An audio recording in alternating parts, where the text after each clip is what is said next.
All right, so for this explainer, we're going to park the idea of religion at the door for a minute. Instead, we're talking about technology. We're digging into one of the world's oldest traditions to see if it's less about belief and a lot more like a user manual for the human machine. So let's just jump right into the core question, shall we? What if this whole ancient system isn't about what you believe at all, but about what you can do? What if it's a set of instructions for operating our own consciousness? Okay, let's really unpack this, because this is the foundational idea. The system is traditionally called Sanatana Dharma, and when you start looking at it through this technical lens, the premise is pretty radical. So forget a dusty old book of rules. Instead, think of it like an open-source library of code. The central claim here is that our own nervous system is a piece of hardware that's capable of perceiving realities way, way beyond our normal five senses.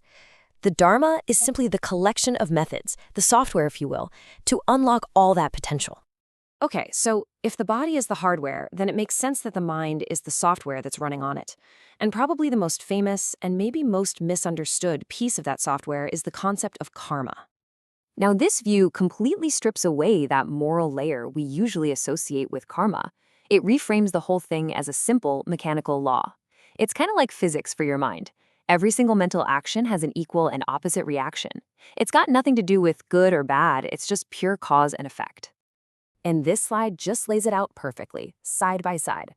The common view, right? It's a cosmic moral scorecard. But the technical view, totally different. It's all about mental physics. So instead of some cosmic judgment, every action you take creates a subtle mental groove called a vasana. And these grooves, they become these compulsive scripts that just run on autopilot in your head. The goal, then, isn't to get to heaven. The goal is moksha, which in this context just means liberation. It's the process of deleting those software grooves to free up your consciousness from its own programming. All right, so let's shift from the software back to the hardware itself. If the mind is software, then the body is seen as a laboratory for running some pretty wild experiments. And one of the most potent of these involves a force called Kundalini. And let's be super clear here. The source material is adamant that this is not a metaphor. It's not some flowery, poetic idea.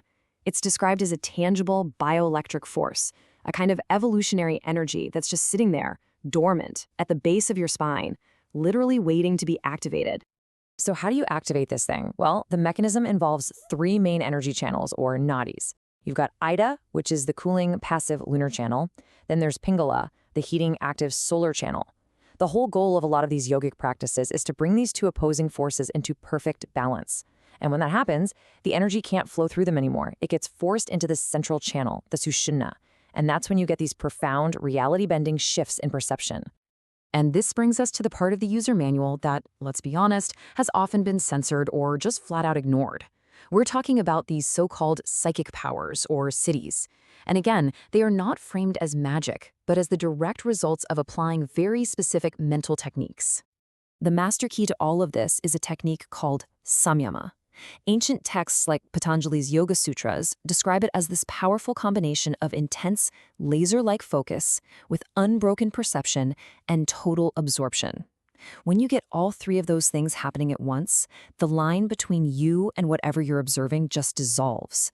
It's described as basically getting administrator access to reality's source code. And check out this if-then logic. It's pretty amazing. You want to know the past or the future? The manual says to apply samyama to the flow of time itself. For levitation, the texts say you have to master the udana, which is an upward-moving energy current in the body. The whole thing is framed like a repeatable science, not some random one-off miracle. But, and this is a really big but, the user manual comes with a very strong warning label. Even though these powers are considered totally attainable, the ancient texts call them obstacles. They're just side effects of the journey. And getting attached to them is seen as the ultimate spiritual trap, because it just strengthens the very ego you were trying to transcend in the first place. So the big question is, if this technical manual actually exists, why isn't it common knowledge? Well, the argument is that this knowledge went through this long, slow process of being censored and really watered down over time. You can actually see the shift right here on this timeline. During what's known as the Tantric era, this kind of radical experimentation was the norm. But then, under colonial rule, these practices were suppressed and labeled as primitive. So in response, A lot of Indian reformers started to emphasize the more philosophical parts of the tradition, effectively hiding the more esoteric power-based technologies so they'd seem more acceptable and, civilized.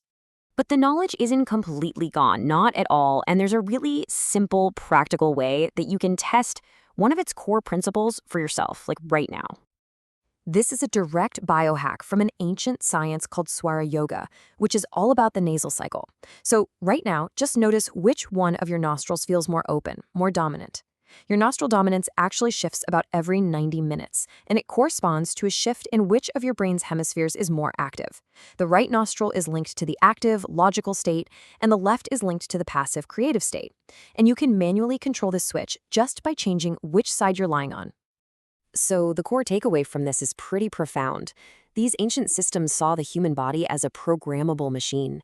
They found a direct mechanical link between something as simple as which nostril you're breathing through and your entire state of consciousness. Your breath isn't just for survival. In this model, it's a control interface. And that leaves us with a final and pretty provocative thought to chew on. If our bodies really are this sophisticated hardware, with all these latent capabilities that go way beyond what we use day to day, have we simply forgotten the user manual? Have we completely lost the knowledge of how to run our own internal software?